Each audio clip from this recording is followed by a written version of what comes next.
Hello guys, pag-usapan lang natin ang breaking news na exclusive nga naman guys na pinag-uusapan ng mga netizens at ng mga Katden fans. Binabakuran si Catherine Bernardo sa ibang lalaki.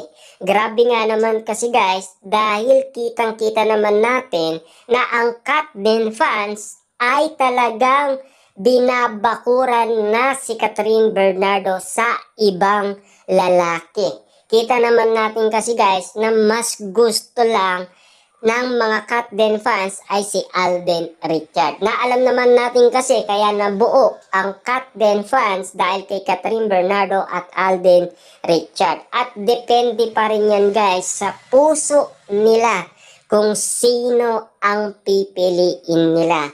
Dahil kitang-kita naman natin na mag-best friend lang daw sila. At sabi nga naman guys ng balita, tila ayaw daw ng Katden fans na may ibang lalaking lumalapit kay outstanding Asian star Catherine Bernardo. Sa latest episode kasi ng Showbiz Now na noong Sabado, Unyo 29, sinabi ni Showbiz Communist Christopher Min na ang lahat daw ng dumidikit kay Catherine ay napapag-usapan pag nadikit ka kay Catherine at kusang sinadya mong dumikit, mapapag-usapan ka.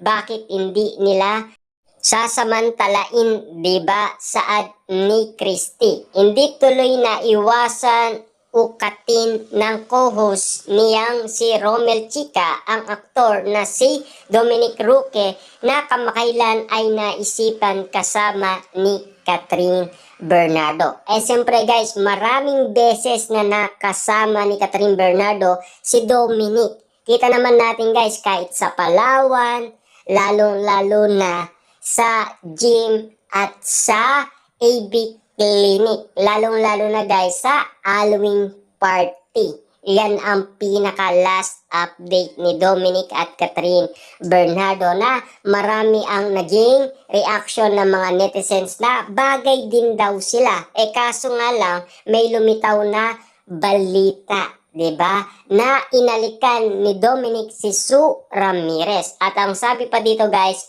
kaya kung sino man yung dumikit sa dalawang yan kay Catherine Bernardo at Alden Richard, naku, mag-ulos dili kayo.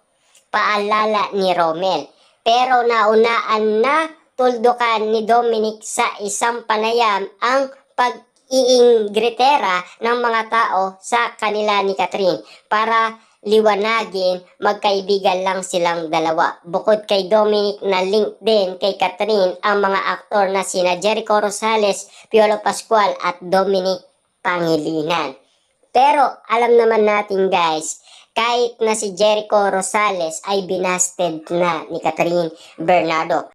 Si Donnie Pangilinan guys, nakita lang natin na spotted lang yan sa kasal ni Robby Domingo. At lalong-lalo na si Piolo Pascual, nakasama lang yan ni Catherine Bernardo noong sila ay pumunta sa binyag na anak ni Maja Salvador. Dahil alam naman natin guys, magkaibigan silang matalik. Diba? Kitang-kita naman natin na silang dalawa ay spotted sa nasabing binyag na anak ni Maja Salvador. Yun lang ang alam nating update sa lahat ng mga reaction na pinapakita umano guys ng mga netizens at ng iba pang mga fans ni Catherine Bernardo. At lalong-lalo na kasi guys dahil kitang-kita naman natin na nililik umano ang nasabing mga aktor. Pero ang alam lang natin guys na talagang si Alden Richard lang ang bukod tanging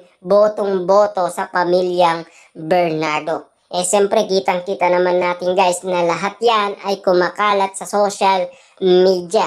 Lalo-lalo na sa mga legit na marites na laging pinag-uusapan sina Alden Richard at Catherine Bernardo. Siyempre, kitang-kita naman natin guys kapag meron nga naman kasing dumikit nga naman kay Catherine Bernardo o Alden Richard, siyempre, sasamain nga naman kasi ang mga Katden fans. Kaya nga naman guys, kung napapansin ninyo, ang Netflix na top 10 dati ang pulang araw ngayon nawala na, 'di ba? Kasi ayon sa mga Katden fans ay bukod tanging lang si Catherine Bernardo at Alden Richard ang kanilang panonoodin. Wala nang iba pa. Wala silang ibang susuportaan maliban lang kay Alden Richard at Catherine Bernardo. Kaya kung saan man magpunta sina Catherine Bernardo at Alden Richard, nakasunod kaagad sila. Ibig sabihin, talagang sina Alden Richard lang at Catherine Bernardo ang sinusuportaan lang nila. Wala nang iba pa. Siyempre, kitang-kita naman natin guys, no? Talagang binabakuran na kasi ang dalawa. Kahit na noon pa man guys ay binabakuran na sila. Noong napaiwalay na si Catherine Bernardo kay Daniel Padilla. Kitang-kita naman natin kasi guys na pinipilit si Alden Richard kay Catherine Bernardo.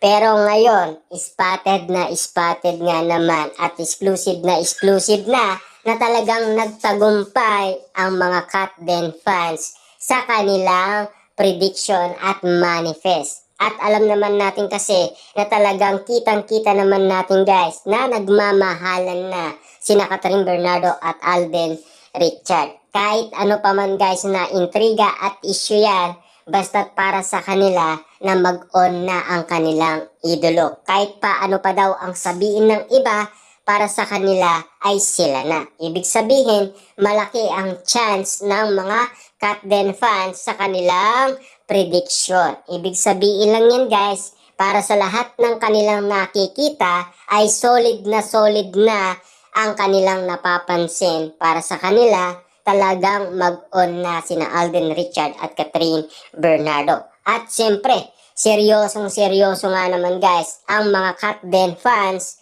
dahil binabakuran na nga sina Alden Richard at Catherine Bernardo. Sabi nga naman guys ni Romel Chica, mag-unis dili daw ang iba pang mga celebrity na dumikit nga naman kay Alden Richard at Catherine Bernardo. Siyempre, kailangan guys matakot na, nagbabala na ang mga Katden fans kung sino man ang bumalak talaga na dumikit kina Catherine Bernardo at Alden Richard. Dahil parami din ang mga Katden fans kahit na yung mga dating Katniel fans ay nagsilipat na sa Katden.